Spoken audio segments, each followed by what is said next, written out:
আমরা চাঁদাবাজদের অর্থ নিয়ে নির্বাচন করতে আসি নাই, আমরা টেন্ডারবাজদের অর্থ নিয়ে নির্বাচন করতে আসি নাই, আমরা ঋণ খেলাপিদের জীবনকে জাহান্নাম বানাই দিতে আসছি। আমরা চাই জনতার উপর নির্ভর করে, জনতার বৈধতা নিয়ে আক্তার হোসেন আগামীতে সংসদে যান। সেজন্য আমরা চাই আগামী 10 দিন আপনারা জনাব আক্তার হোসেনের জন্য কাজ করবেন, আর আগামী 5 বছর জনাব আক্তার হোসেন আপনাদের খাদেম হয়ে থাকবে। আর যিনি লুঙ্গি শাড়ি দিয়ে আপনাদের ভোট কিনতে চায়, ওনাকে শুধুমাত্র সিজনে লুঙ্গি শাড়ি দিতেই দেখা যাবে, আর ওনার কোনো ভরসা নাই।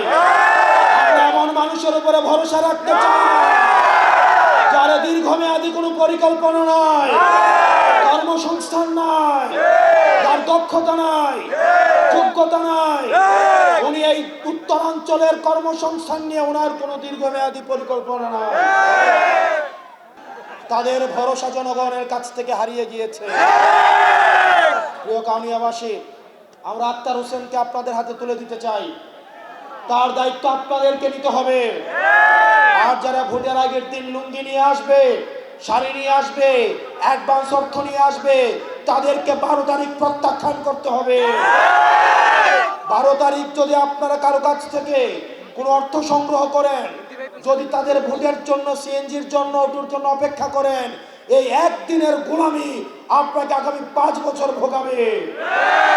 আমরা অর্থ নিয়ে আসতে পারবো না, আমরা লুঙ্গি শাড়ি নিয়ে আসতে পারবো না, আমরা বাচ্চাদের স্কুল ব্যাগ নিয়ে আসতে পারবো না। আপনি আমার জন্য 10 দিন থাকেন, আগামী 5 বছর আপনার জন্য গোলাম হয়ে থাকবো। আপনারা কি সমাজে আর দুর্নীতি চান? আপনারা কি চান একজন সবসময় ক্ষমতায় থাকুক? আপনারা চান কিনা দুর্নীতি, মাদক সমাজ থেকে চিরতরে নির্বাসনে যাক? আপনারা চান কিনা একটা স্বাধীন এবং নিরপেক্ষ কমিশনের মধ্য দিয়ে নির্বাচনগুলো অনুষ্ঠিত হোক? যদি হয়ে থাকে তাহলে আগামী বাংলাদেশের রায় আমাদের হবে গণভোটে, হা ভোটের পক্ষে।